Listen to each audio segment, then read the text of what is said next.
Ça y est, c'est parti.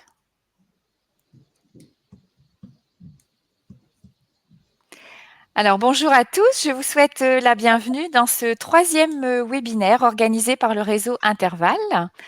Alors, réseau intercertificateur VAE en Hauts-de-France. Alors, nous sommes actuellement plus de 120 invités. Alors, j'espère que le nombre de présents va augmenter. Là, il augmente depuis tout à l'heure. On est arrivé à 48. Alors, 128 invités en ligne. Alors, au niveau de l'organisation, nous avons prévu 1h30 d'échange, 9h30, 11h. Donc, 45 minutes de présentation approximative. L'idée, c'est que moi, je présente le projet Interval et je laisse la parole à mes collègues. Et à peu près 45 minutes de réponse à vos questions via le chat en ligne. Alors, moi, je vous invite à poser vos questions via le chat et puis on y répondra en fin de présentation. Nous vous enverrons le PowerPoint de présentation et les réponses à vos questions. Alors, si on a beaucoup de questions, on n'arrivera peut-être pas à répondre à l'ensemble, mais elles seront à disposition via une foire aux questions que nous avons déjà, je dirais, initiée lors du précédent webinaire sur le site Interval. Elle est accessible sur le site intervalvae.fr. Alors, j'ai la chance de présenter donc ce projet en compagnie de mes collègues, différents ministères. Alors, j'ai à mes côtés donc François-Xavier Ribes. Bonjour, je travaille au CNAM de Lille, Conservatoire national des arts et métiers. Voilà, Chantal Dequerle. Bonjour, donc responsable de projet certification AFPA Hauts-de-France. Sandrine Delcourt, sa collègue donc. Donc, référente conseillère VAE à l'AFPA de Quentin. Merci. Alors, Sabine Hédé. Oui, bonjour. Donc, conseillère et responsable VAE pour le ministère de l'Agriculture essentiellement, basée sur l'Équin. D'accord. Et Sandrine Copin. Ah, on ne t'entend pas, Sandrine. J'avais coupé le micro. Donc, bonjour. Donc, Sandrine Copin. Donc, moi, je suis conseillère en formation continue, accompagnement VAE, donc à l'Université de Lille, sur le site Cité Scientifique. D'accord, voilà. Merci. Merci à tous pour votre présence. Vous avez aussi dans le petit rond la présence de Maëlys Masquelier, qui est donc assistante de projet. Et je vais aussi citer Clémence Lalo, qui nous a rejoint là depuis le 1er septembre en tant que chargée de communication. Voilà. Alors, je démarre. Au niveau de notre déroulé, donc ce matin, je vous le disais tout à l'heure, on va regarder dans le chat. Je me permets. Bonjour à tous. Est-ce qu'au niveau du son et au niveau de la présentation, tout va bien? Est-ce que Clémence peut me faire peut-être un petit signe? Ouais. Voilà. Tout va bien. Parfait. Merci beaucoup. Alors, au niveau du sommaire, donc la présentation du projet Interval, un rappel des fondamentaux de la VAE, vos contacts et réponse à vos questions. Présentation du projet.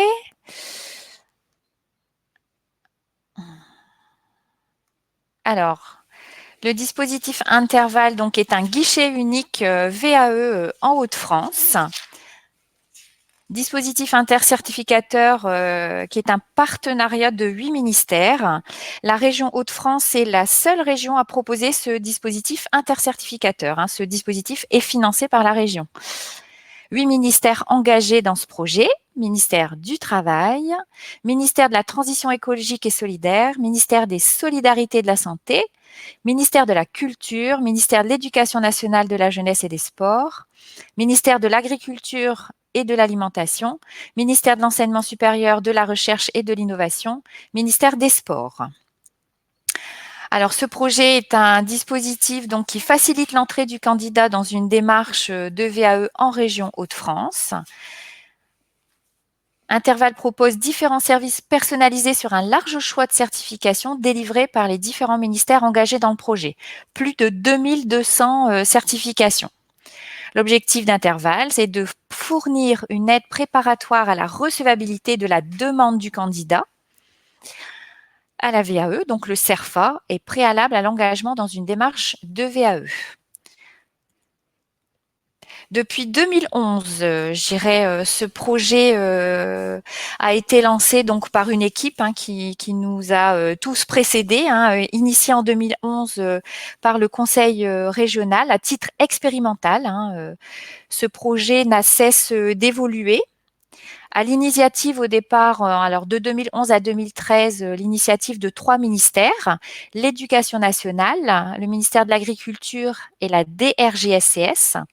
Ces 3 ministères travaillaient chacun dans leur centre, à plus, on va dire, pour l'Éducation nationale et pour le ministère de l'Agriculture, et accueillaient des demandes pour les autres ministères. Alors, ils se sont dit,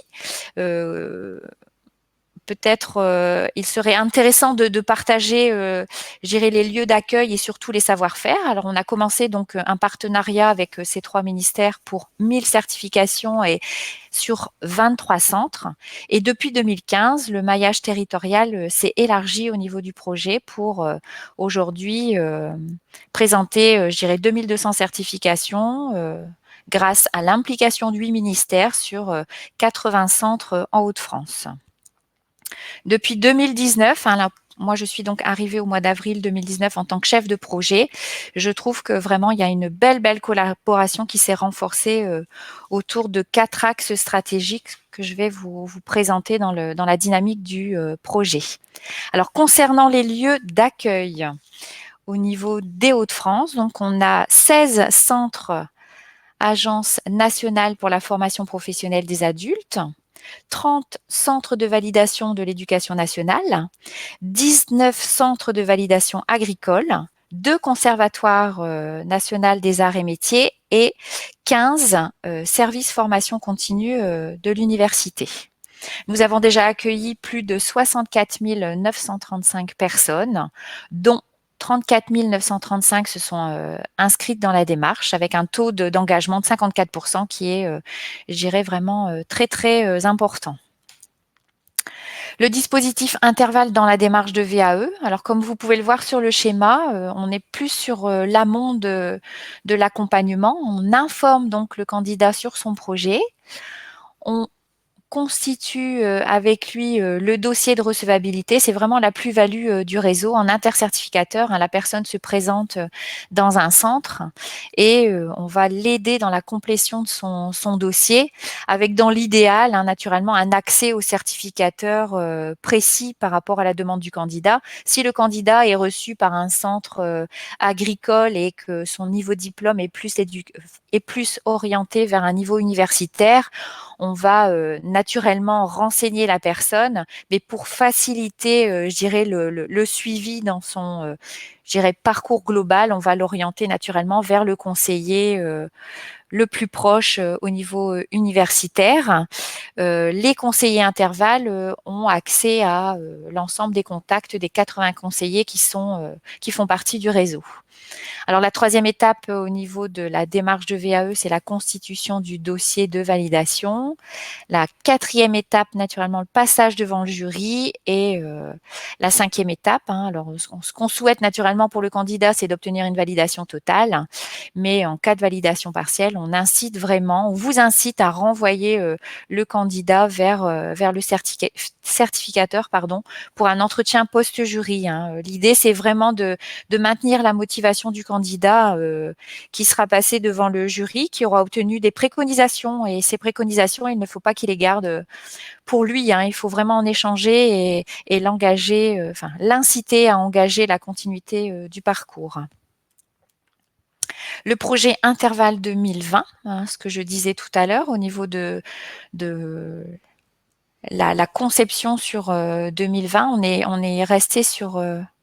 on a envisagé plutôt 3 axes sur le projet en insistant sur le fait que l'usager était au cœur du dispositif.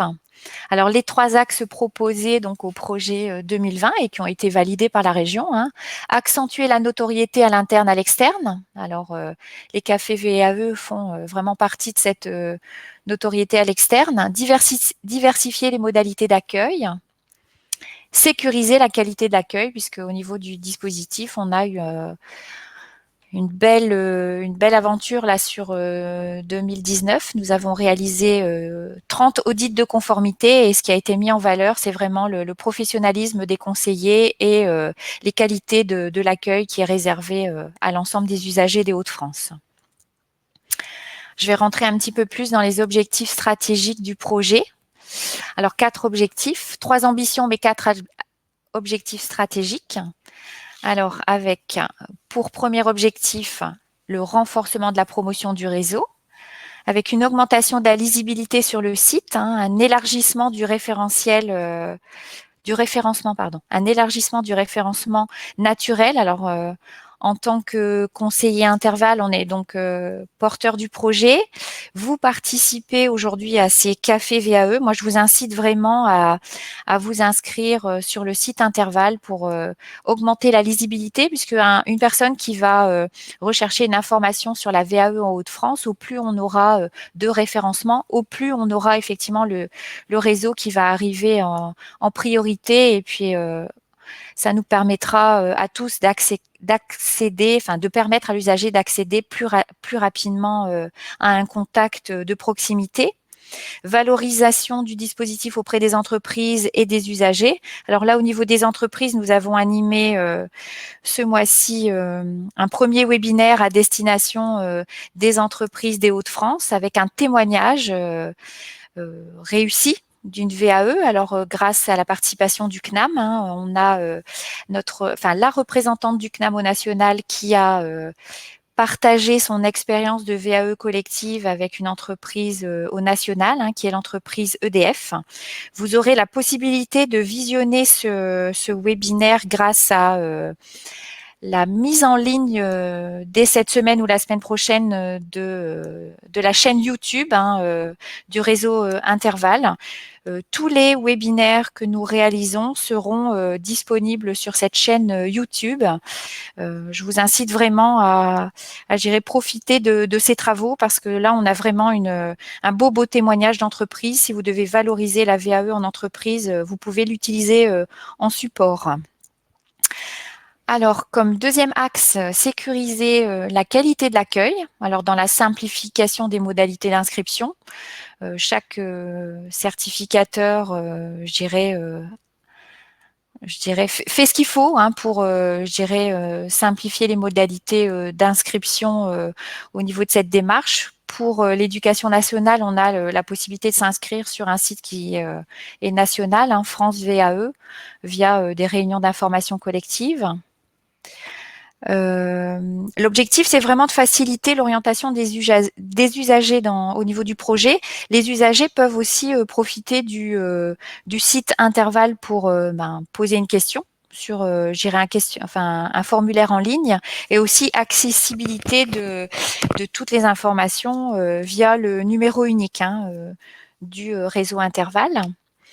Alors, au niveau de la sécurisation de la qualité de l'accueil, on avait mis aussi la relation humaine incontournable pour la réussite du bénéficiaire. Alors là, notre objectif, c'est vraiment de relancer les candidats pour éviter les abandons. Et aussi expérimenter l'accueil à distance. Alors là, compte tenu des conditions sanitaires, nous avons été obligés quelque part de travailler à distance, mais dans le cadre du projet Interval, on participe à une expérimentation. La DRJSCS a été missionnée par la région pour créer une cartographie des lieux d'accès au numérique en Hauts-de-France. Et l'idée dans cette expérimentation, c'était de permettre aux conseillers du réseau Interval d'expérimenter cet accès aux lieux d'accès au numérique pour les usagers. Cette cartographie servirait d'outil aux conseillers Interval pour permettre à des candidats qui n'auraient pas d'accès personnel au numérique de se rendre dans un lieu. Alors, ça peut être une bibliothèque, ça peut être un CCAS, ça peut être un pôle emploi, et de permettre à cette personne d'avoir un accès privilégié au numérique. Alors, c'est une expérimentation qui est en cours. Cette cartographie, je pense que dans l'idéal, c'est qu'elle vous soit présentée en tant qu'acteur de la VAE, mais l'expérimentation a lieu jusque décembre. On aura l'occasion, dans le cadre du projet, de vous donner le retour d'expérience et de peut-être vous permettre aussi d'accéder à ce type d'informations. Alors, animer le réseau de partenaires, animer et renforcer les collaborations au sein des territoires, hein, mobiliser les partenaires, professionnaliser les conseillers et prescripteurs de la VAE. Alors, dans le cadre de la professionnalisation des conseillers intervalles, on propose hein, depuis le démarrage du projet des formations en interministériel, c'est-à-dire que chaque ministère forme les conseillers des autres ministères. Mais cette année, on a élargi à des thématiques transverses. On a formé les conseillers sur la thématique des réseaux sociaux, sur la thématique de la qualité et puis la prise en charge aussi, les financements de la validation des acquis. Notre objectif, ça serait de créer sur 2020 un espace numérique partagé. On évalue aussi le dispositif. Hein, la région finance le projet Interval parce qu'elle nous demande de lui fournir un état circonstancié de la VAE. Cet état circonstancié de la VAE est disponible aussi sur le site Interval. Vous avez les bilans accessibles sur le site, alors 2019 et 2018. Et aussi une autre évaluation qui nous est demandée au niveau de la région, hein, l'évaluation de la satisfaction des usagers. Alors là, on est à plus de 90% de satisfaction par rapport au premier accueil. On n'est pas sur la démarche globale de VAE, mais on est bien sur l'accueil qui est réservé dans le cadre du projet Interval. La conformité des centres aux exigences du référentiel national qualité, c'est ce que je vous précisais tout à l'heure. Sur l'année 2019, nous avons réalisé 19 audits de conformité avec des résultats très positifs, naturellement des axes de progrès, mais qui ont servi à la réflexion sur le projet 2021.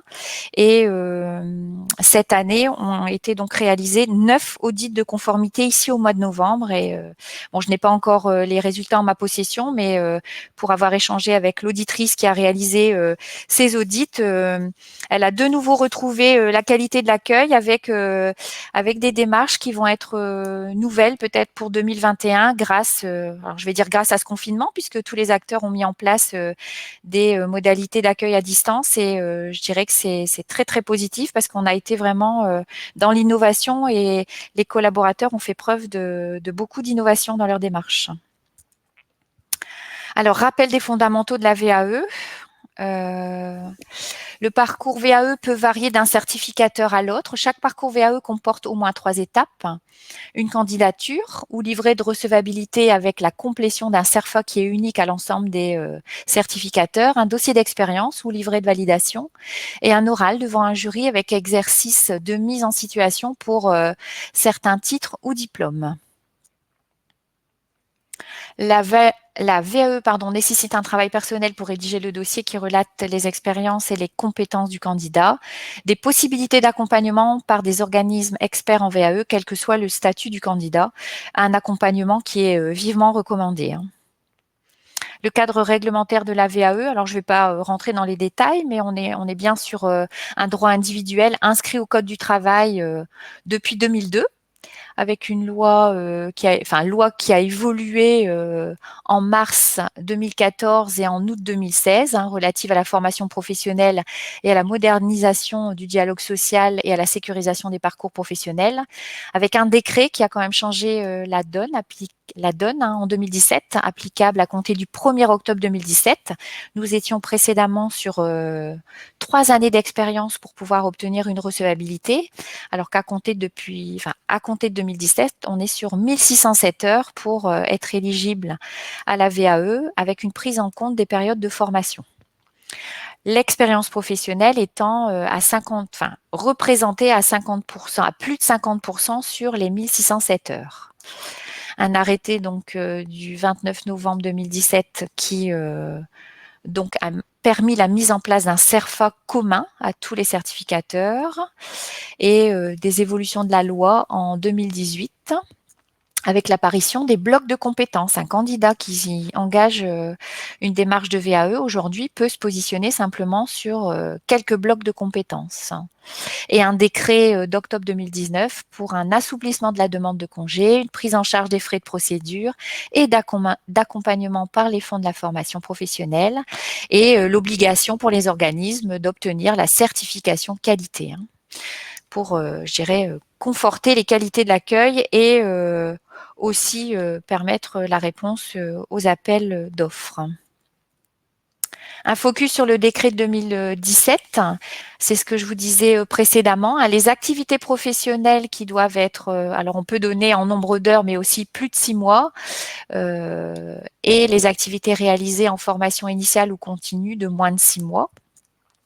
Période d'activité réalisée en formation initiale ou continue prise en compte, les périodes de formation en milieu professionnel, les périodes de mise en situation en milieu professionnel, les stages pratiques, les préparations opérationnelles à l'emploi et les périodes de formation pratique en contrat d'apprentissage, de professionnalisation ou contrat unique d'insertion. La durée des activités réalisées hors formation doit être supérieure à celle des activités réalisées en formation. Les certifications d'éducation nationale. Alors là, on va en rentrer dans la présentation, je dirais, des spécificités par rapport aux différents ministères. Alors, les certifications proposées au niveau de l'éducation nationale, on est donc sur alors la nouvelle norme, niveau 3, CAP, mention complémentaire.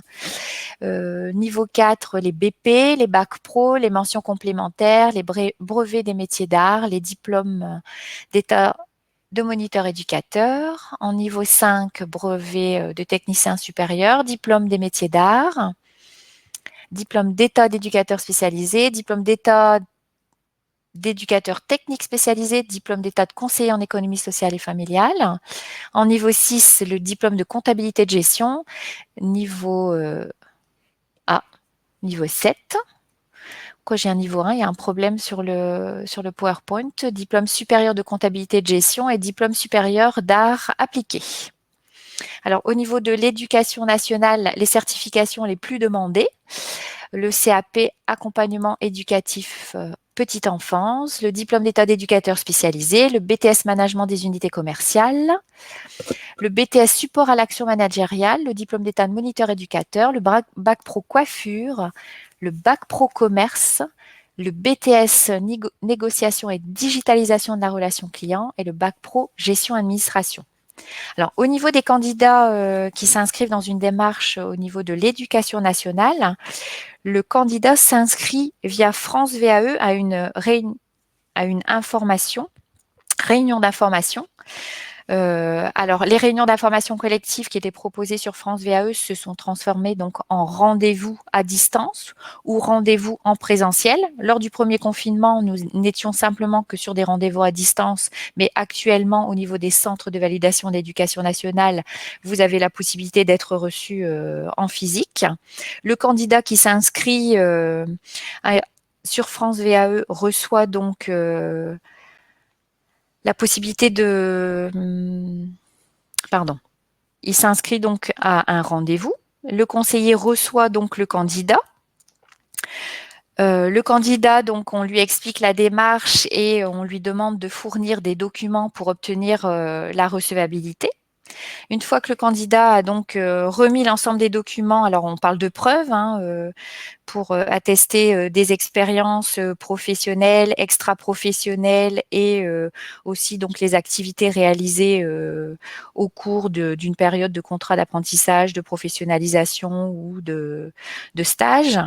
Une fois que le candidat donc a remis l'ensemble des pièces au conseiller éducation nationale, on a une étude de la recevabilité.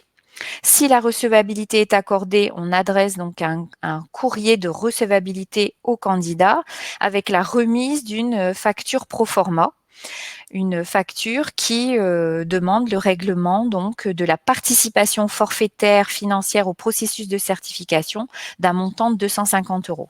Cette participation financière est prise en charge pour les demandeurs d'emploi par le Pôle emploi via une aide à la VAE. Au niveau des autres candidats, on a une prise en charge via le CPF. Le candidat, quand il a obtenu sa recevabilité, il se crée un compte sur France VAE pour se préinscrire, pour déposer donc son livret 2. On a 2 dates de préinscription qui sont harmonisées au niveau national. Une préinscription au 15 juin et une préinscription au 15 novembre pour un dépôt des dossiers au 15 septembre et un dépôt des dossiers au 15 janvier. les jurys qui auront lieu en octobre-novembre pour le dépôt du 15 septembre et les jurys qui auront lieu en février-mars pour un dépôt au 15 janvier.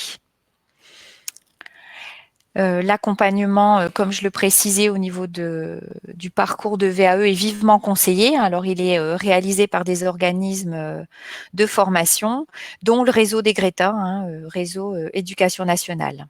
Ensuite, la personne passe devant le jury, un jury qui est organisé par la division des examens et concours. Présent au jury, on a généralement à minima un professionnel et un enseignant. La personne est questionnée sur son dossier de validation. L'objectif, c'est vraiment de faire le lien entre le référentiel du diplôme et les activités réalisées par la personne. Au niveau de l'éducation nationale, tout niveau confondu et tout secteur d'activité confondu, on est sur 75% de validation totale. Je vais revenir sur le rendez-vous post-jury. Si la personne n'obtient pas la validation totale, n'hésitez pas à renvoyer, je dirais, le candidat vers le conseiller du centre de validation pour justement analyser les préconisations du jury et l'accompagner dans sa démarche de VAE. Voilà pour la présentation des certifications au niveau du ministère de l'Éducation nationale. Au niveau du ministère des Solidarités et de la Santé, alors ce ministère ne possède pas de guichet au niveau du réseau Interval, mais l'ensemble des guichets apportent l'information sur les diplômes de la DRJSCS, dont la recevabilité est accordée par l'ASP de Limoges. Alors, les diplômes les plus demandés, alors là, je ne l'ai pas précisé lors de la présentation au niveau de l'éducation nationale, mais c'est grâce au bilan 2019 que nous avons pu, je dirais, afficher les demandes les plus demandées. Au niveau de la DRJSCS, on est sur le diplôme d'État d'accompagnement éducatif et social. Éducatif et social, le diplôme d'état d'éducateur de jeunes enfants, diplôme d'état d'accompagnement éducatif vie en structure, le diplôme d'état d'aide-soignant, les diplômes d'état d'auxiliaire de puériculture. Pour le ministère de la Jeunesse et des Sports, on a donc une recevabilité qui est accordée sur Amiens au niveau de la DRJSCS avec les diplômes les plus demandés, le diplôme d'état développement, diplôme d'état GEPS, jeunesse et sport, donc développement des territoires, réseaux et projets, et aussi une autre spécificité, loisirs tout public. Le BP GEPS, animation sociale, activité physique pour tous et activité équestre. Voilà. Je vais donc laisser la parole à ma collègue pour le ministère de, à mes collègues pour le, à ma collègue pardon pour le ministère de l'Agriculture. Je pensais que vous étiez deux, Sabine. Je t'ai dédoublé ce matin. Bon, je laisse la parole à Sabine. Merci bien, bonjour à tous. Donc pour le ministère de l'Agriculture, exactement les mêmes critères, enfin les mêmes procédures pour aller jusqu'à la certification d'un diplôme via la VAE. Donc au niveau de la recevabilité, nous accueillons sur plusieurs sites pour tous les diplômes en lien avec le ministère de l'Agriculture. Donc il y a une des difficultés au départ souvent, c'est que de cibler le projet et d'avoir aussi des moyens de preuve pour constituer le dossier de recevabilité. Souvent, ce sont les personnes intéressées par un brevet professionnel de responsable d'exploitation agricole, par exemple, ont souvent des activités en lien avec leurs parents. Et une des difficultés est à prouver justement leurs activités professionnelles, souvent bénévoles.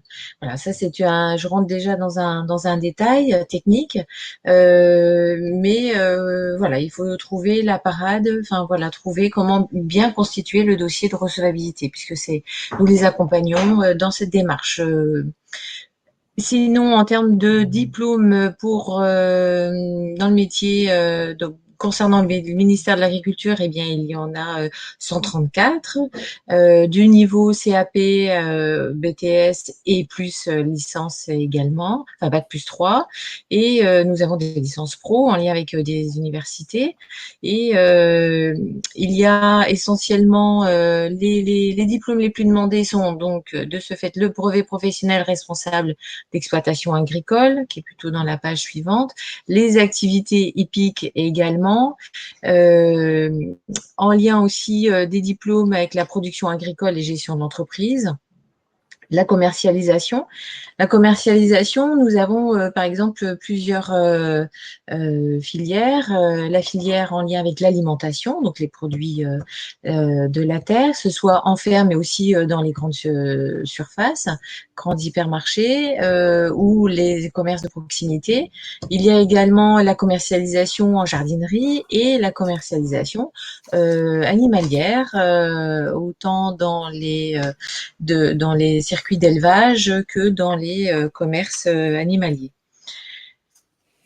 Et là, de ce fait, il est possible d'aller jusqu'au bac plus 3 pour la commercialisation en élevage animalier, par exemple. Concernant l'aménagement de l'espace et protection de l'environnement, c'est aussi un des diplômes qui sont les plus demandés pour devenir jardinier paysagiste ou chef de chantier en espace vert. Vous avez donc les activités hippiques pour les centres équestres et les centres et les sites d'élevage, les soins aux animaux et services. Je vais passer.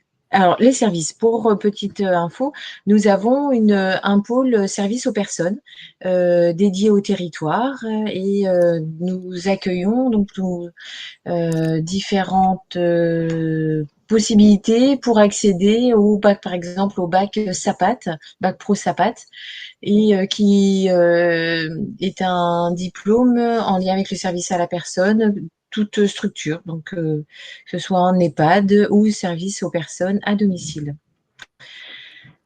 Donc le BP, responsable d'exploitation, je vous en ai parlé. Le BTS, aménagement paysager, jardinier paysager, bac pro aménagement. Voilà, ce sont vraiment les plus gros diplômes, les diplômes les plus demandés.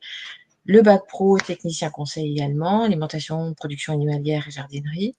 Et puis, il y a également le BTS aliments et processus technologiques, qui est un BTS proche de la filière, donc agronomie. Et puis, un des diplômes aussi régulièrement demandé, c'est le CAPA travaux forestiers. On aurait pu aussi rajouter le BP éducateur canin. Et il y en a encore d'autres, puisque on peut aller jusqu'à des spécialisations en comptabilité agricole ou en service informatique dédié au monde agricole. Parfait. Merci voilà Sabine. Les grandes lignes. Je passe la main. Merci bien. Merci Sabine. Alors, on va passer au ministère de l'Enseignement supérieur. Je vais laisser la parole à Sandrine. Oui, donc bonjour à tous. Donc Sandrine Copin, donc je suis conseillère en formation continue à l'Université de Lille et donc je fais de l'accompagnement à la VAE sur les filières scientifiques sur le campus Cité Scientifique. Donc le ministère de l'Enseignement supérieur, de la Recherche et de l'Innovation. Donc, les universités du réseau Interval en Hauts-de-France, donc ce sont l'université de Lille. Donc, l'université de Lille qui regroupe depuis 2018, donc anciennement l'université Lille 1, Lille 2 et Lille 3. Hein, donc, nous avons fusionné et nous constituons donc aujourd'hui une grande université. Hein, donc ex-Lille 1, donc c'est le domaine des sciences et la technologie. Anciennement Lille 2, c'est le domaine plutôt droit et santé. Et anciennement Lille 3, donc les domaines plutôt de l'art, lettres, sciences humaines et sociales. Voilà, donc ensuite, dans le réseau Interval, on retrouve également les universités pluridisciplinaires, l'Université Polytechnique des Hauts-de-France Valenciennes, l'Université Picardie Jules Verne et l'Université du littoral Côte d'Opale, l'ULCO. Voilà, donc vous retrouverez donc tous les contacts utiles sur le site Interval. Voilà, donc le cursus universitaire français s'organise autour de 3 diplômes nationaux. Donc la licence, le master et le doctorat. Donc la licence correspond à 3 années d'études, ça correspond au bac plus 3. Le master correspond à 2 années d'études, donc bac plus 5. Donc pour être diplômé, pour la licence, il faut effectuer les 3 années. C'est la L3 qui est diplômante. Le master, c'est le M2 qui est diplômant. Et le doctorat, donc 3 années d'études qui correspond à un bac plus 8. Voilà, donc je vais faire un petit aparté sur les DU. Donc, les DU, c'est des diplômes spécifiques à chaque établissement. Donc, ils sont éligibles à la VAE lorsqu'ils sont inscrits au RNCP. Voilà, donc pour vérifier si les DU sont éligibles, il faut vérifier donc sur France Compétences. Alors, pour déterminer donc le niveau de qualification des certifications enregistrées au RNCP, nous devons maintenant donc se référencer à la nouvelle nomenclature. Alors, les diplômes les plus demandés donc dans l'enseignement supérieur restent les masters et les licences professionnelles, puisque ça a plutôt une visée, professionnelle, donc moins généraliste qu'une licence générale. Alors, dans le cadre d'Interval, donc nous, à l'université, les conseillers, on va accueillir, on va informer sur la VAE, on va également orienter vers le bon diplôme. Donc, on reçoit tout public et on les conseille ensuite sur le niveau et le diplôme. Alors, la particularité de l'université, donc de l'enseignement supérieur, à savoir que les universités, en fait, sont à la fois certificateurs, c'est un organisme certificateur, c'est un organisme accompagnateur et valideur. Alors, chaque université valide ses propres diplômes, c'est-à-dire la recevabilité est instruite par l'université qui délivre le diplôme visé par le candidat.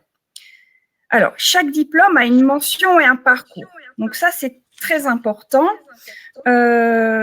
puisque 2 diplômes distincts ne forment pas au même métier. Par exemple, si on prend le master sciences de l'éducation, parcours formateur d'adultes ou master sciences de l'éducation, parcours ingénierie de formation, ces 2 diplômes, en fait, sont bien distincts au niveau des attendus du diplôme et ils ne forment pas du tout au même métier. Donc, l'Université de Lille pourra instruire un dossier VAE que si celle-ci le dispense. Alors, ensuite, qu'est-ce que je voulais vous dire ? L'intitulé du diplôme également ne reflète pas forcément le contenu. En fait, pour vraiment comprendre les attendus du diplôme, il faut vraiment lire le référentiel ou le programme donc, du diplôme pour vraiment comprendre les attendus du diplôme et sur quoi ce diplôme forme, vers quel métier va orienter ce diplôme. Alors, une fois que le diplôme donc, est bien défini, l'université va également accompagner le candidat donc dans sa démarche VAE. Toutefois, le candidat a le choix de se faire accompagner ou non par l'université. Par contre, c'est fortement recommandé car l'accompagnement, en fait, se fait en binôme, donc nous, les conseillers, et on travaille en binôme avec l'enseignant expert. Donc, celui-ci va vraiment nous donner des conseils et vraiment donner les attendus du diplôme. Donc, l'accompagnement est vraiment très important d'être accompagné par l'université. Donc, une fois que le candidat donc, a a fini son dossier de validation, donc ce que vous appelez plus donc communément dans l'enseignement, enfin dans les autres ministères, le livret 2. Le jury organise également donc le jury. Donc nous, on organise les jurys et le jury valide le diplôme. Je dirais qu'à peu près 3/4 des candidats ont une validation totale. S'il s'avère que le jury acte pour une validation partielle, le but, c'est que le candidat l'obtient finalement totalement. Donc, le jury va prescrire des préconisations, donc c'est vaste et varié, ça peut aller d'un stage à un retour à 1 ou 2 modules, à un travail complémentaire. Le but, c'est que le candidat l'ait au final totalement. Donc voilà, donc les universités, on est certificateur, on accompagne et on est également valideur. Je voulais aussi, la deuxième particularité, c'est que nous, à l'université, nous avons 2 recevabilités. Donc nous, comme vous, les autres ministères, nous avons la recevabilité administrative, donc le CERFA. Si le candidat a 1 an d'expérience dans le domaine, il est recevable au niveau administratif. Par contre, dans l'enseignement supérieur, nous avons une recevabilité pédagogique. Alors, c'est-à-dire qu'en fait, l'enseignant va donner un avis de faisabilité sur l'engagement sur la VAE. Alors, pour vous donner donc un exemple, au niveau master, 1 an d'expérience paraît peu par rapport aux compétences, aux connaissances et aux responsabilités requises par le diplôme. L'investissement du candidat est important, car il doit écrire un dossier de validation, donc le livret 2. Donc ce dossier, ça demande un investissement important parce que dans ce dossier, il va devoir décrire des missions, donc ses missions. Il va mettre en avant ses compétences et montrer son évolution professionnelle. Au sein de ce dossier, il va falloir qu'il prouve qu'il a de réelles compétences en s'appuyant sur plusieurs missions en lien, bien sûr, avec le diplôme et il faut qu'il analyse son expérience. Donc, c'est quand même un travail assez conséquent. Oui. Donc, dans l'enseignement supérieur, nous, les VAE, c'est toute l'année. Donc, on peut faire une demande à n'importe quel moment de l'année. On accueille, on accompagne de façon individuelle. Voilà, qu'est-ce que je peux encore vous dire? Alors, la durée donc d'une démarche VAE à l'université, il faut compter entre 12 et 18 mois.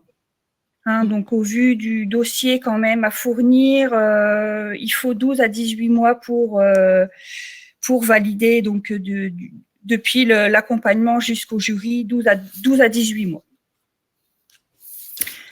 Voilà, donc la slide suivante. Donc, les diplômes, donc les plus demandés, donc une liste, c'est non exhaustive. Donc, on va retrouver… sont les diplômes qui ont été demandés sur 2019, Sandrine, oui, tu sais. c'est ça.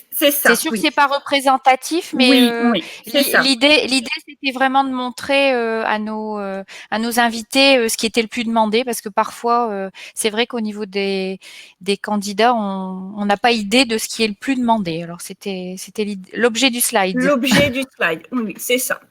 Donc, en 2019, donc, vous voyez, on voit quand même beaucoup de licences professionnelles. Ouais. Donc, c'est vrai que c'est un but professionnel. Donc, c'est vrai que c'est plus facile de valider une licence professionnelle qu'une licence généraliste qui est très, très théorique. Donc, on va retrouver tout ce qui est les métiers de la sécurité. On va retrouver aussi licence donc sur les activités physiques et sportives, donc le STAPS. Sur licence professionnelle, donc contentieux et recouvrement. On va retrouver aussi tout ce qui est licence professionnelle, donc assurance, banque, finance. C'est vrai qu'on a beaucoup de dossiers dans ce domaine. Ensuite, on va retrouver alors la licence professionnelle, management opérationnel de la protection sociale. Donc, on en a eu beaucoup. On a travaillé beaucoup avec les caisses la caisse primaire d'assurance maladie. Par contre, ce diplôme n'est plus habilité. Hein, donc là, maintenant, on ne pourra plus faire de dossier CERFA. Il y a plus d'habilitation. Hein. Donc, sur ce diplôme-là, l'université ne pourra plus instruire de dossier. Ensuite, on va retrouver alors les licences et les masters au niveau informatique. C'est vrai qu'on a quand même un panel de diplômes en informatique et on a quand même beaucoup de demandes, effectivement. On va retrouver les licences professionnelles en gestion des achats. On retrouve encore la licence pro métier de la sécurité. Et on va retrouver aussi sur la gestion des achats et des approvisionnements. Voilà, donc ça, c'est vrai que c'est les diplômes un petit peu au-dessus des autres, hein, pour lesquels on a eu plus de demandes. Alors ensuite, à l'université, on va retrouver aussi les masters liés au métier de l'enseignement. Hein, donc, on travaille avec l'INSPE, hein, donc sur les masters MEF, hein, donc les métiers de l'enseignement, de l'éducation et de la formation. Hein, donc, les enseignants, hein, donc qui n'auraient pas le master et qui sont enseignants aujourd'hui, donc peuvent s'adresser à l'université pour engager donc une VAE sur ce diplôme-là. Voilà, donc je terminerai donc avec quelques chiffres. Hein. Donc en 2019, donc à l'université, nous avons accueilli à peu près 600 personnes et on a organisé donc 70 jurys. D'accord. Voilà donc pour l'enseignement supérieur. J'espère que j'ai été beaucoup, claire. Sandrine. Voilà. Merci. On prendra les questions après, Sandrine, dans le chat. D'accord. J'ai pas de souci. Mais s'il y a des questions, on y répond après. Merci beaucoup. Pas de souci. Je vais laisser la parole à François-Xavier pour le CNAM. Oui, bonjour. Dans la dynamique. Ouais, merci beaucoup d'être présent aujourd'hui. Alors, je me présente rapidement, François-Xavier Rive. Je travaille au CNAM de Lille. Je suis conseiller formation et référent VAE pour les départements 59 et 62. J'ai une collègue, Odile de Buire, qui s'occupe de la Picardie. Donc, vous pouvez contacter également pour ce territoire. Alors, rapidement sur le CNAM, je fais un petit rappel. Nous ne sommes pas la Caisse nationale d'assurance maladie. Ne me donnez pas votre carte vitale, je suis incapable de les mettre à jour. Hein. Nous sommes le Conservatoire national des arts et métiers. Voilà, je me permets ce petit rappel. Donc, on a été créé il y a bien longtemps, en 1794. Alors, je vous rassure, je ne vais pas vous faire tout l'historique du CNAM parce que, un, ça nous prendrait beaucoup de temps et puis deux, j'en suis bien incapable. Mais simplement, vous dire qu'on a été créé par un personnage visionnaire qui s'appelait l'abbé Grégoire et qui avait pour formule en latin une phrase qui disait « Docet omnes ubique ». Alors là, je vous laisse vous replonger dans vos manuels scolaires, mais je vais quand même vous donner la traduction de cette phrase qui veut dire « Il enseigne à tous et partout ». Voilà. Quand je dis que c'était un visionnaire, c'est qu'en fait, il a tout simplement inventé la formation tout au long de la vie. Aujourd'hui, on essaie de s'adapter à notre environnement, encore aujourd'hui, bien entendu, et à l'évolution des métiers. Donc, ce que je voulais vous dire, alors je ne vais pas revenir parce qu'il y a beaucoup de points communs avec l'université, parce qu'on fait partie du même ministère de l'enseignement supérieur. J'aimerais revenir sur peut-être les particularités du CNAM et insister sur un premier point, c'est que nous travaillons beaucoup avec un site qui s'appelle Diva. Hein, il y a le lien qui est noté sur la diapositive.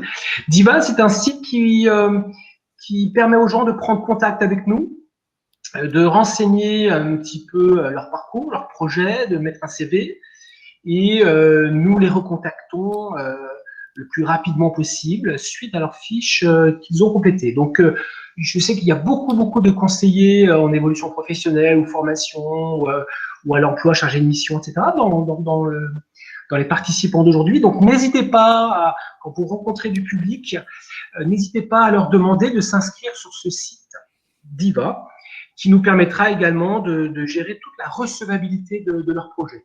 Donc, ce qu'on appelle parfois le livret 1, dans d'autres établissements. Hein. Nous, c'est fait de façon dématérialisée.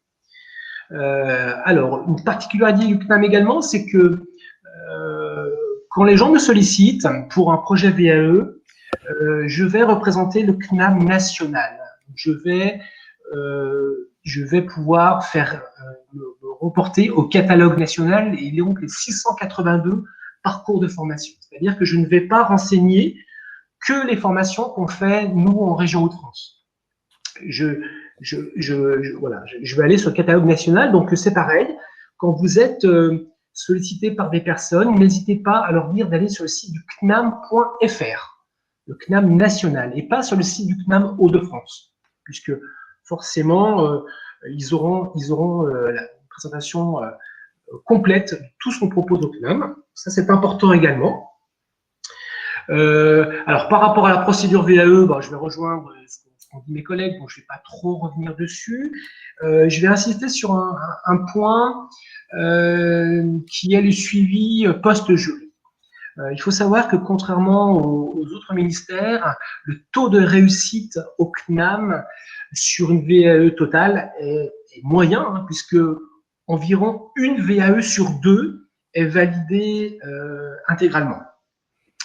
C'est particulièrement vrai pour des Bac plus 4 et des Bac plus 5, diplôme d'ingénieur, master, titre RNCP. Il est très compliqué au CNAM de valider une VAE complètement sur les diplômes élevés. Alors, sur des niveaux Bac plus 2 licence, c'est plus faisable. Alors, pourquoi je vous dis ça? Parce que moi, de plus en plus maintenant, quand je suis en contact avec des personnes, je les invite à envisager de la formation, soit en amont de la VAE, soit en parallèle de la VAE. Parce que je sais que la réussite à l'examen final, la VAE est pas toujours facile. Je vais vous prendre un exemple un petit peu concret.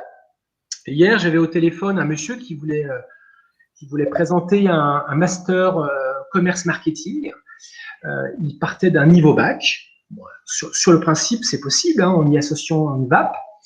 En revanche, je l'ai alerté sur ses difficultés à valider un master et je l'ai invité à deux choses, soit à faire une partie du master en formation, donc dans le cadre de cours du soir ou de formation à distance pour certaines unités du diplôme, soit à viser un diplôme intermédiaire, une licence 3 par exemple, puisque ce que je disais, c'est qu'il vaut mieux obtenir une licence 3 idéalement complètement, plutôt qu'une moitié de master. Hein. Moi, j'ai beaucoup changé mon discours.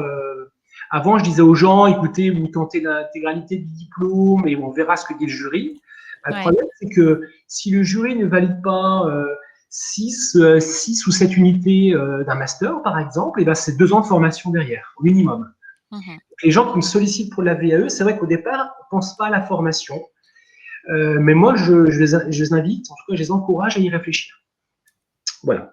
Donc ça, cette idée de la formation, on l'affine en prenant le référentiel du diplôme, unité par unité, et on se demande s'ils ont l'expérience pour chacune des unités du diplôme, et pour certaines unités pour lesquelles il serait un peu juste, on envisage de la formation. Voilà, ça c'est quelque chose d'important, parce qu'il est extrêmement décevant pour un candidat de ne pas aller jusqu'au bout de son projet. Et certains se découragent quand une partie du diplôme est validée. Certains candidats se découragent énormément. Ouais. Et alors c'est vrai que mon travail, c'est vraiment d'essayer d'identifier le diplôme qui se rapproche le plus de leur expérience. Mais une fois qu'on a fait ça, voilà, le but c'est quand même d'obtenir un diplôme. Ouais. Je te rejoins complètement. Merci Béatrice, ça me fait plaisir d'avoir une fan. Donc voilà. Par rapport à la diapo, je crois qu'on a un peu tout dit. Je me fais aider également pour tout ce qui est diplôme niveau Bac plus 5. Il y a forcément l'avis du référent du diplôme au CNAM de Paris qui sera sollicité, puisqu'il faut savoir qu'un projet VAE je rejoins Sandrine de l'université. C'est au moins 1 an, quoi, 1 an de travail. C'est beaucoup de travail. Parfois, les candidats n'en prennent pas conscience. C'est pas toujours simple à gérer quand on est en poste. Donc, c'est beaucoup de travail. C'est aussi un investissement. Voilà, l'idée, c'est quand même qu'on puisse être conforté dès le départ sur le fait qu'on est sur le bon diplôme. Et c'est pour ça que je m'appuie beaucoup sur les référents des diplômes à Paris. Très bien. Je te rejoins, oui. Je te rejoins, François-Xavier, effectivement, même sur, effectivement, de conseiller à un candidat plutôt une licence 3 qu'un master. Oui. Tout à fait. Oui, c'est laisser notre esprit aussi à l'université, Ouais. exactement comme toi au CNAM, quoi. Ouais, ça me paraît important. Oui, tout à fait. Tout à fait. Nous, on a beaucoup de. Mais je pense qu'on est tous dans la même logique. Hein. L'éducation nationale, c'est pareil, avec une année d'expérience, valider un BTS, hein, même si on n'est pas sur le même niveau. L'objectif, c'est vraiment la réussite. On peut envisager un niveau inférieur et après, du coup, la personne aura réalisé son parcours. Ça l'incitera peut-être à en faire un second ou quelques années après. Mais de rester sur un échec, c'est pour ça que j'insiste vraiment sur le poste jury parce que c'est difficile une VAE partielle. Hein, enfin, je suis comme vous, je connais bien le parcours. C'est quand même un investissement et de pas réussir. Bon, ça arrive encore, hein, mais vraiment, il faut vraiment faire le bon choix. Oui, c'est ça. Nous, on travaille avec le candidat avant, on travaille bien son projet, on fait intervenir l'enseignant. C'est pour ça qu'on demande un avis de faisabilité, parce qu'on ne va pas organiser, voilà, le laisser aller en jury, sachant qu'il y a beaucoup de compétences qu'il n'a pas. Et, enfin, voilà. Ouais, tout à fait. Bah, écoutez, merci. François-Xavier, tu voulais encore dire quelque chose? Non. Que j'en hésite pas à me contacter. Je pense qu'il y a nos coordonnées. Je ne sais plus s'il y a nos coordonnées dans la présentation. Bon, on a le site. Après, les coordonnées sont sur le site. Et puis à la fin, on a le formulaire. Mais Bien sûr. voilà. Non, mais tu es repéré, François-Xavier, rassure-toi. Merci. Merci pour ta présentation. Je vais laisser la parole à mes collègues pour le ministère du Travail, Chantal et Sandrine. Allez-y. Oui, donc bonjour à tous. Chantal Dekerl, donc responsable de projet à l'AFPA, sur les sujets de la certification. Je suis basée à la direction régionale de l'Homme et j'interviens sur tous les centres des Hauts-de-France. Bien sûr, donc là, je suis accompagnée d'une collègue référente VAE sur le site AFPA de Quentin, donc Sandrine, qui interviendra tout à l'heure sur les différentes étapes. Voilà, donc mon rôle, bien sûr, est d'accompagner nos référents VAE sur tous les sujets qui interviennent sur ce dispositif. Donc, avant de vous présenter la VAE, je vais tout d'abord vous donner les grandes lignes de la certification professionnelle du ministère du Travail, puisque nous ne parlerons pas de diplôme, mais de titre professionnel. Ça va, vous m'entendez bien? Si quelqu'un peut me mettre un petit pouce dans le chat. Je suis un petit peu plus loin. Oui, parfait. Merci, Laure. Alors, donc, le titre professionnel est une certification professionnelle délivrée au nom de l'État, du ministère du Travail, par les services des directs, destinée bien sûr à qualifier les personnes et à favoriser leur maintien, leur retour dans l'emploi ou leur évolution professionnelle. Le titre est bien sûr inscrit au RNCP et il est révisé au plus tard tous les 5 ans. En parallèle, des titres sont aussi créés au regard des émergences de nouveaux métiers. Le titre est constitué d'un ou plusieurs blocs de compétences qui peuvent donner lieu à la délivrance de CCP, certificat complémentaire professionnel, certificat de compétences professionnelles, pardon, qui correspondent bien sûr chacun à une employabilité. Donc, à titre d'exemple, pour le titre assistante de vie aux familles, nous donc disposons de le titre est décomposé en 3 blocs de compétences. Le premier qui est entretenir le logement et le linge d'un particulier. Le second qui est donc accompagner la personne dans les actes essentiels du quotidien, à savoir la toilette, l'habillement, les déplacements, la préparation des repas, etc. Et enfin, le dernier, relayer les parents dans la prise en charge des enfants à leur domicile. Donc, par exemple, le lever, le coucher, toilette, repas, apprentissage des bases au niveau des enfants. Donc, tout ça pour faire le lien avec l'emploi, bien sûr, sur ce métier. Le titre professionnel atteste bien sûr que son titulaire maîtrise les compétences, aptitudes et connaissances permettant l'exercice d'un métier. Il est délivré soit après une session unique d'examen ou par étapes, par plusieurs sessions, en capitalisant bien sûr les certificats de compétences professionnelles. La certification, bien sûr, est très réglementée. Le référentiel d'évaluation du titre définit précisément les modalités d'évaluation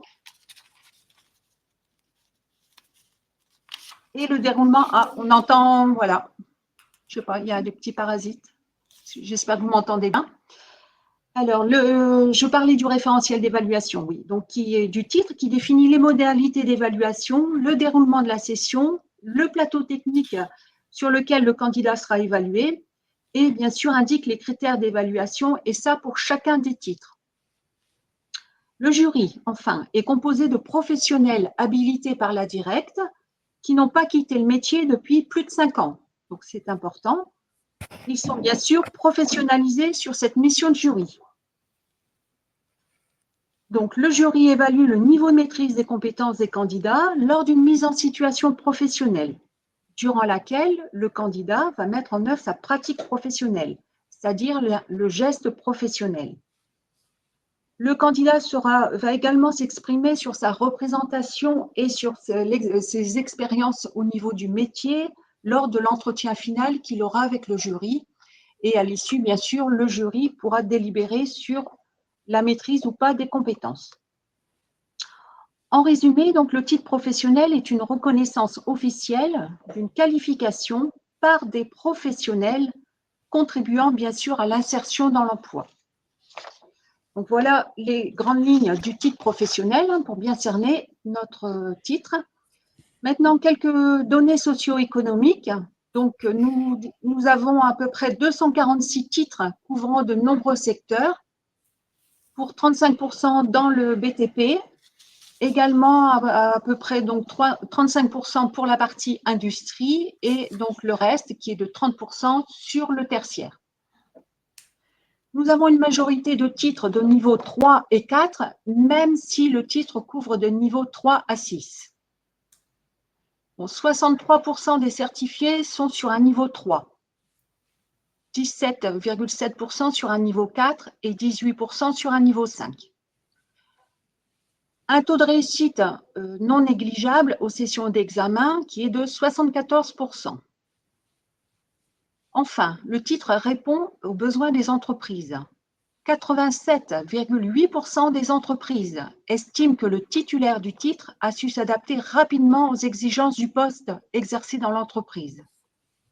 Et enfin, 78,7%, oui c'est bien ça, des entreprises estiment que le titre professionnel assure à son détenteur la maîtrise technique de son métier. Donc voilà pour les grandes lignes du titre professionnel. Donc maintenant, nous allons revenir sur les différentes étapes que vous voyez sur la slide. Et pour cela, je vais céder la parole à ma collègue qui est donc conseillère VAE sur le site de l'AFPA de Quentin. Merci Chantal. Bonjour à tous. Donc voilà, donc comment se déroule donc un parcours de VAE pour un candidat. Donc dans un premier temps, dans le cadre d'intervalle, donc on reçoit des demandes, donc soit par le Pôle emploi, etc.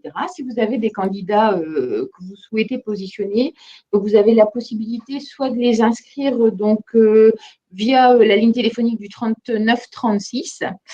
Ou alors sur le site Avril de Pôle emploi, où là, vous pouvez inscrire vos candidats. Chaque centre de proximité du candidat va recevoir donc une fiche. Et ensuite, nous, on peut reprendre contact avec le candidat et lui proposer des dates d'information collective. Sinon, vous avez aussi la possibilité d'inscrire sur le site afpa.fr/agenda. Donc, si vous mettez bien afpa.fr/agenda, vous aurez donc accès à toutes les infocols de toute la région des Hauts-de-France pour pouvoir inscrire un candidat ou lui proposer donc d'assister à une information collective. Il y a aussi donc sur la page LinkedIn où figurent également nos dates. Voilà. Lors des informations collectives, donc on présente la certification, la VAE et aussi donc tout le réseau intervalle des 8 ministères. Puis ensuite, donc les candidats partent avec un rendez-vous individuel pour les recevoir et étudier donc la faisabilité de la VAE. Dans cet entretien, dans ce rendez-vous individuel, on commence d'abord par un entretien pour découvrir le parcours du candidat et un peu cibler le choix de la VAE, savoir vers quel ministère orienter si besoin, ou sinon choisir le titre. Ensuite, le candidat sera positionné, c'est-à-dire qu'on va lui faire passer un peu des questionnaires, des tests pour bien choisir en fait le titre. Parfois, on peut hésiter, par exemple en comptabilité et gestion, des fois on hésite entre deux titres, comptable gestionnaire ou gestionnaire de paye. Et donc, le fait de passer le questionnaire nous permet vraiment de voir si le candidat maîtrise bien les compétences du titre. Suite à ce positionnement, donc on peut également donc soit réorienter le candidat vers un parcours de formation complet si vraiment c'est pas possible, soit vers des parcours de formation plus courts qui vont lui permettre cependant d'accéder à la VAE ou un parcours d'auto-formation. Et ensuite, lui proposer également parfois des immersions en milieu de travail via le PMSMP pour compléter une expérience qui serait un petit peu juste sur un des certificats de compétences, par exemple. Donc, suite à ce positionnement et au choix vraiment bien identifié du titre qui correspond, on aide le candidat donc à rédiger son formulaire CERFA de demande de VAE. Et ensuite, c'est le conseiller VAE qui va donc envoyer la demande du candidat à la directe du lieu d'habitation du candidat. Voilà. La directe, donc, a 2 mois pour donner sa recevabilité. Il faut savoir qu'il n'y a pas de date de dépôt de dossier de CERFA. Toutes les semaines, on envoie des CERFA à la directe qui nous répondent donc dans un délai de 2 mois. Le candidat reçoit sa recevabilité pour 1 an. Donc, la VAE doit être mise en œuvre dans l'année et parfois, comme en ce moment avec la période actuelle sanitaire, on a des accords de prolongation quand c'est nécessaire. Donc, la 3e étape avec le candidat, une fois que son CERFA est monté et que le dossier est parti, on peut commencer déjà à regarder un peu pour l'aider dans sa recherche de financement. Puisque pour un demandeur d'emploi, ça va être le chéquier passe VAE. Je vais dire que c'est assez facile puisque là, la région va nous aider à financer la VAE du candidat. Et sinon, pour un salarié, on va regarder avec lui son CPF ou soit un financement OPCO, un financement région ou parfois même un financement, l'entreprise elle-même va financer la VAE. Donc, une fois qu'on a et l'accord de recevabilité de la directe et le montage financier, peut démarrer donc la phase d'accompagnement. Donc, pendant la phase d'accompagnement, il va y avoir une aide à la rédaction d'un dossier qui sera donc présenté au jury le jour de l'examen.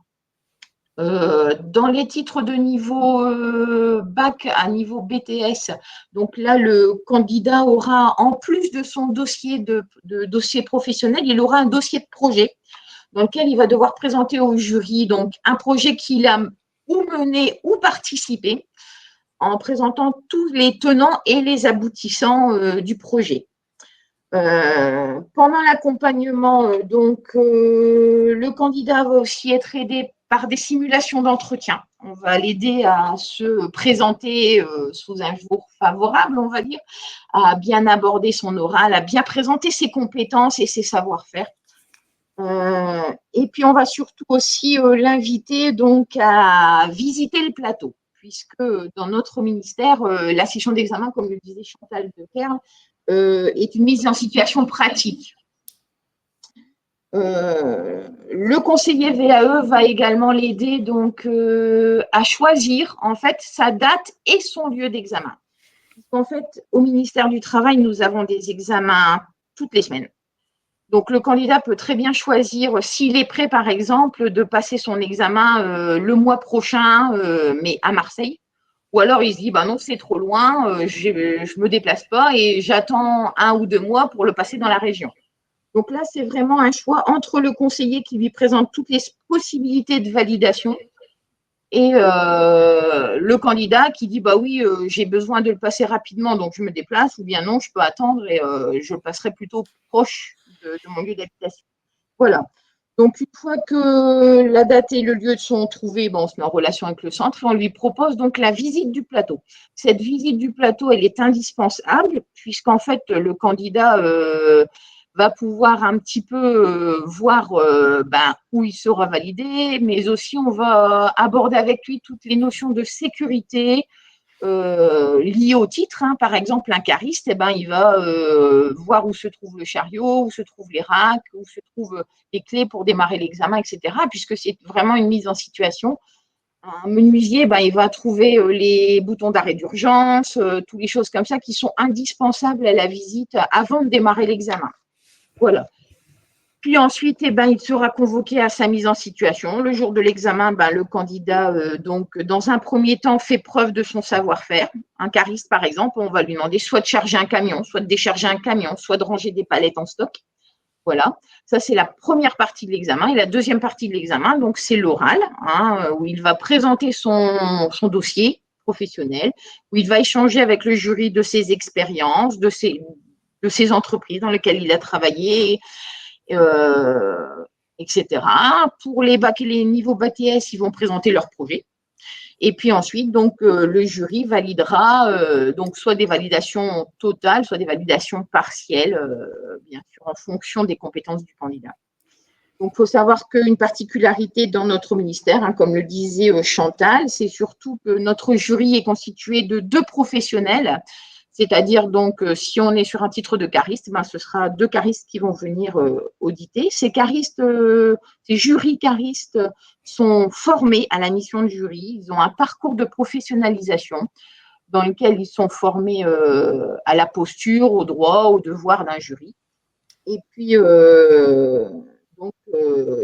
sont ensuite habilités dans le site de la Directe et peuvent intervenir donc, sur toutes les sessions d'examen au national.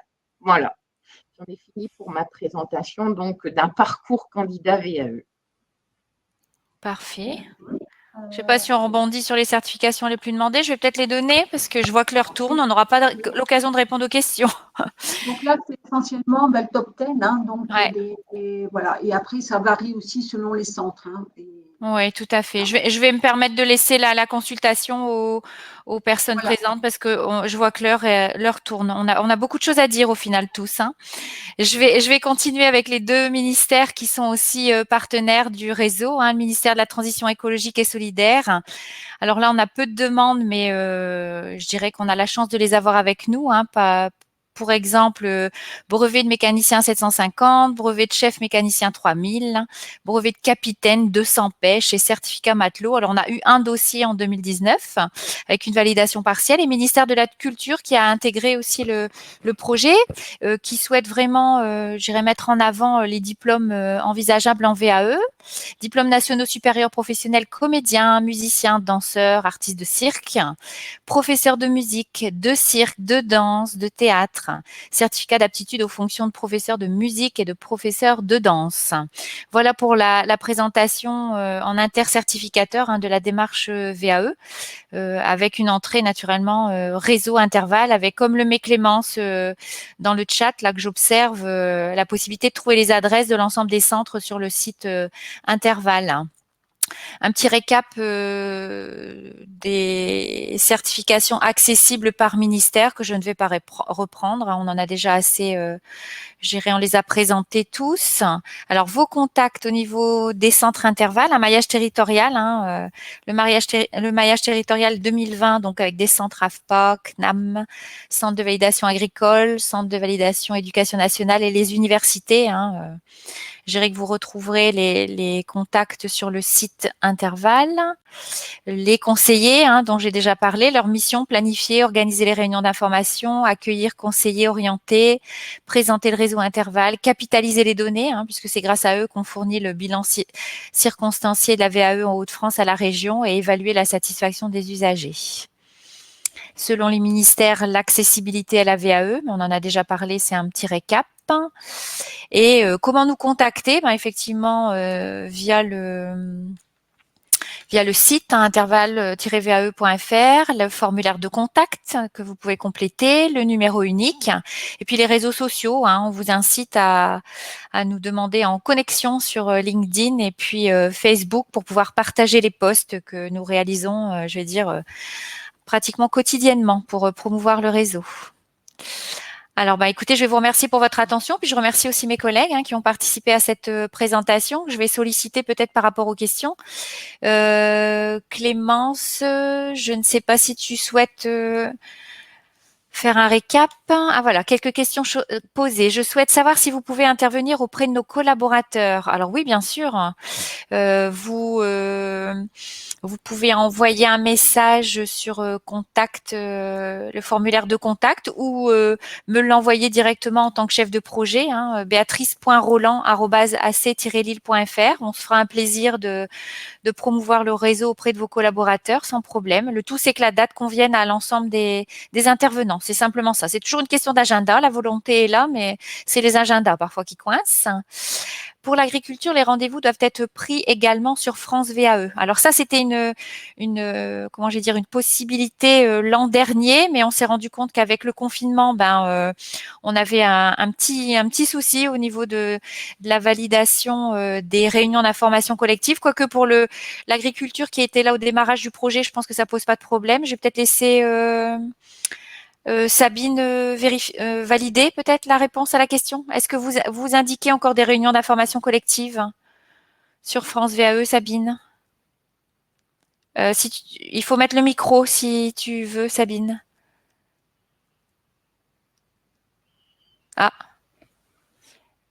Bon, on a perdu Sabine. Alors, je ne sais pas s'il y a pas mal de problèmes de connexion apparemment ce matin. On va pas aller trop vite dans les questions parce que je vais pas réussir à suivre. Alors, au niveau des réunions d'information collective, France VAE est une application qui est réservée à l'éducation nationale que nous avons souhaité ouvrir à l'ensemble des ministères, mais on s'est rendu compte de problématiques techniques. Ça fait que pour avoir les réunions d'information collective, il est préférable, comme le précisaient mes collègues, de se rapprocher du ministère et via intervalle, via les postes, via le site, on aura, je dirais, ce souci de vous tenir informés par rapport à ces réunions. Voilà. Quel est le nom de la référente de Picardie? Alors, par rapport au CNAM, peut-être? Oui. Alors, c'est ça, François-Xavier, je te laisse répondre alors. Oui, si c'est le CNAM, il s'agit de Odile Debuire. Vous pouvez la joindre par mail, par exemple, odile.debuire, D comme Damien, E, B comme Bernard, UIRE, @lecnam.net. Lecnam tout attaché.net. Merci.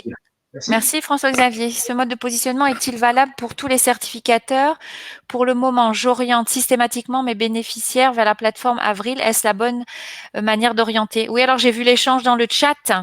Moi, je dirais que je préférerais que vous orientiez vos candidats vers un centre intervalle, puisque vous avez le conseiller qui est formé en intercertificateur, qui pourra orienter vers son collègue d'un autre ministère s'il y a détection d'une réorientation. Alors, je suis un peu partagée parce que Avril, effectivement, comme le disait, j'ai pas le nom de ce monsieur, mais un monsieur disait que c'était effectivement encore en version bêta. Nous, on a des contacts avec Avril, la VAE facile. La personne complète un formulaire, mais qui ne correspond pas tout à fait aux documents de recevabilité. Ça fait que moi, je dirais que j'orienterais.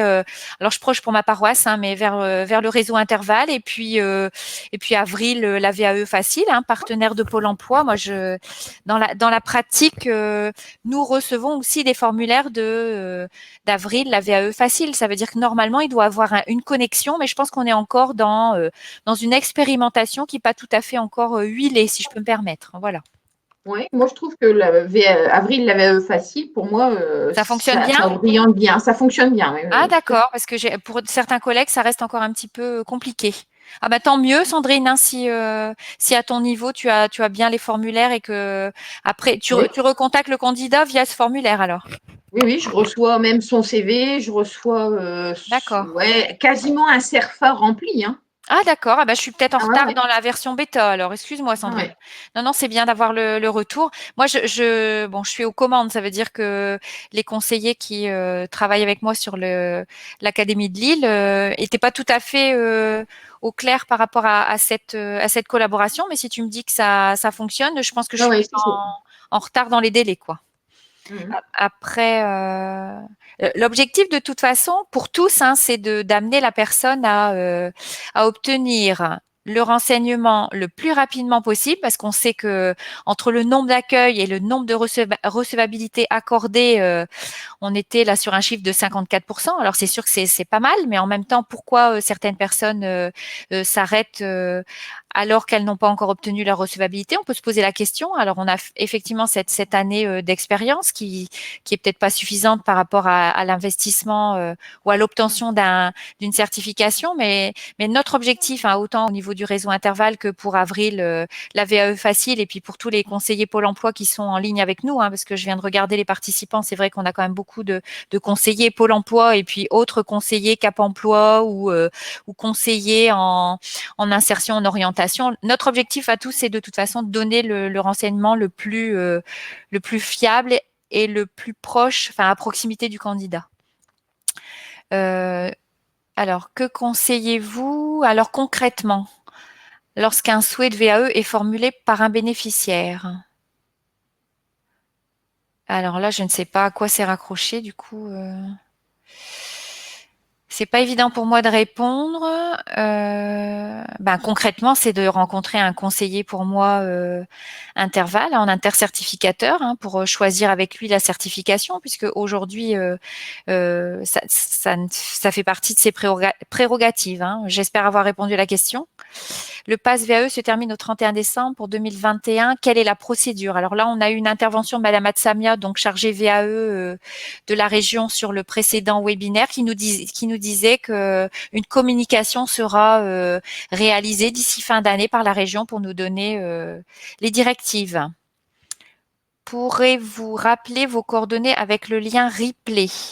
Alors Laure, mes coordonnées perso, moi je veux bien donner, donc béatrice.roland@ac-lille.fr, mais sinon je vous invite à utiliser l'adresse Interval. Alors je vais la prendre pour pas me tromper, contact@interval-vae.fr, le site Interval, hein, www.interval-vae.fr. Voilà. Et après, est-ce que j'ai encore une question? Damien, pour l'université, actuellement, les services de l'université de Valenciennes sont pratiquement tous en télétravail. Les candidats peuvent-ils encore solliciter le service de VAE? Plus largement, il y a-t-il des répercussions actuellement au niveau de l'accueil dans les différents centres? Je vais laisser la parole à Sandrine, peut-être, pour l'université. Oui, alors effectivement, donc on fait un roulement donc entre le télétravail et présence sur site. Donc en tout cas, je parle pour l'université de Lille, mais on est tout à fait, on répond aux candidats, hein, donc on est disponible. Il n'y a pas de souci. Donc le temps du Covid, effectivement, peut-être privilégier les mails. Et dans tous les cas, on prend contact avec les candidats. On peut éventuellement, nous ici à l'université, prévoir si vraiment un rendez-vous en présentiel. Mais dans tous les cas, on contacte les candidats. Alors, je parle pour l'université de Lille. Maintenant, l'université de Valenciennes, je suppose qu'ils doivent travailler comme nous. Je pense qu'il y a quand même un minimum d'accueil des candidats. Donc peut-être les procédures peut-être un peu plus longues du fait de la situation actuelle peut-être, mais je pense qu'il y a quand même un service minimum quand même pour qu'on puisse contacter les candidats qui souhaitent engager une démarche VAE. Ouais. En réunion avec l'ensemble des universités, ça m'a été confirmé, Sandrine, mais je pense que effectivement, c'est peut-être les conditions qui font que on n'a peut-être pas une réponse à l'instant T. Enfin, je ne sais pas, mais en tout cas, on m'a bien confirmé. Probablement, oui. Hein. Voilà, c'est ça. Ouais, tout à fait. Non, non, n'hésitez pas à solliciter les services. Hein. On a dû tous s'adapter de toute façon. Hein. Nos accueils étaient en présentiel et avec des collaborateurs. Aujourd'hui, la prise de contact se fait à distance et la prise de rendez-vous est proposée à distance, soit par téléphone, soit par visio. Je pense que Exactement. de toute façon, tous, hein, on a développé des compétences numériques. Hein. La preuve en est aujourd'hui. On aurait pu faire ça en présentiel et aujourd'hui, on arrive à le faire en distanciel, ce qui nous permet d'avoir beaucoup plus de personnes présentes. Je pense que ça a été vraiment un plus en plus. Alors, j'ai une autre question. De gros soucis de connexion. Je pense que la réunion était très riche, j'espère.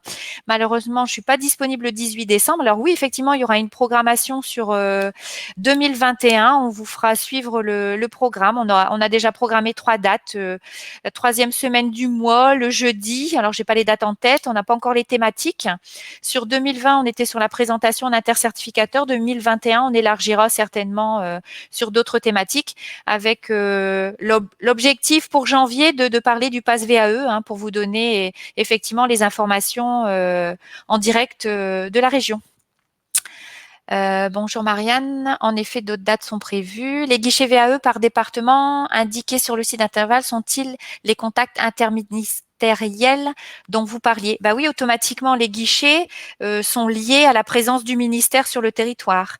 L'objectif d'Interval, c'est d'avoir un maillage territorial et en fonction effectivement du lieu, vous avez soit un centre de validation éducation nationale, soit le CNAM, soit une université, soit un centre AFPOS, soit un centre de validation agricole, avec des conseillers qui ont été sensibilisés à l'ensemble des certifications des ministères. Aussi, j'irai dans l'objectif d'apporter, j'irai toujours ce souci d'orientation. Hein. Voilà. Vous avez nos mails et pourrez nous envoyer les invitations. Oui, oui, bien sûr.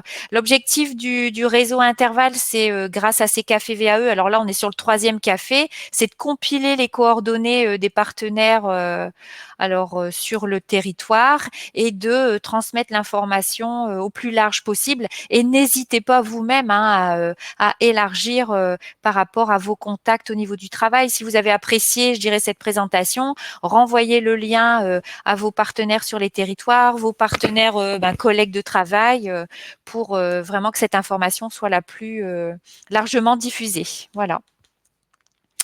Je pense que j'en ai terminé. Je pense que j'ai plus de questions. De toute façon, vous allez retrouver les réponses aux questions sur la foire aux questions qui est disponible sur le site Interval. Et puis, écoutez, je vais vous souhaiter une bonne continuation à tous. J'espère que vous avez été satisfaits de cette présentation. En tout cas, moi, j'ai toujours plaisir à animer. Je pense que mes collègues, si je leur laisse la parole, ils seront dans la même dynamique. Je vous laisse chacun un petit mot de fin. Allez-y. C'était effectivement un vrai plaisir de présenter le CNAM à tout le monde. Et puis, n'hésitez pas, c'est un premier contact. Oh, j'ai mes cheveux qui piquent. Chantal et oui, Sandrine. Donc, merci à tous hein, pour cette participation qui est toujours très intéressante. C'est pour nous aussi intéressant de partager nos informations et de communiquer le maximum pour pouvoir répondre aux demandes des bénéficiaires, des candidats. Merci à tous et au plaisir. Merci Chantal. Sandrine Alors Sandrine, pour l'université, excuse-moi, vas-y. Oui, d'accord, on est deux. oui, comme vous êtes deux, à moins que Sandrine voulait rajouter un petit mot, mais je ne sais pas. Allez-y Sandrine, je vous en prie, pour le l'AFPA, allez-y. Non, voilà, je vous remercie tout le monde et puis avec plaisir d'accueillir les candidats. Merci Sandrine, excusez-moi. Ouais. Sandrine, vas-y, je t'en prie. Oui, pareil, hein, donc contente d'avoir participé et puis pareil, hein, on espère accueillir des candidats, hein, travailler avec eux leur projet et puis en espérant que la présentation était claire, hein, mais sinon de toute façon on reste disponible, hein, on privilégie les mails peut-être dans un premier temps, mais voilà, on peut travailler sans souci en réseau. Voilà, merci à tous. Merci Sandrine. Sabine? Oui, eh bien, écoutez, la même chose, hein, on reste disponible, que ce soit sur le site de l'EQIN ou sur les autres sites du ministère de l'Agriculture. Donc, en effet, par mail, par téléphone, sur le site de l'Institut de Genève Formation. Voilà, n'hésitez pas. On vous accueillera. On accueillera les candidats. Merci beaucoup. Alors, vous avez à l'écran la prochaine date, le 18 décembre. Vous pouvez vous inscrire. Alors, on avait beaucoup d'invités ce matin, mais je vois qu'il y a eu pas mal de problématiques de connexion. Alors, j'espère que les personnes pourront se réinscrire le 18 décembre et puis on vous enverra la programmation pour le premier trimestre 2021. Notre objectif est de vous la faire parvenir pour le 15 décembre. Voilà. Merci à tous. Bonne journée. Et puis, merci à mes collègues pour votre participation toujours aussi riche. Merci, Béatrice. À Merci. bientôt. Bonne journée. À bientôt. Au revoir. Au revoir.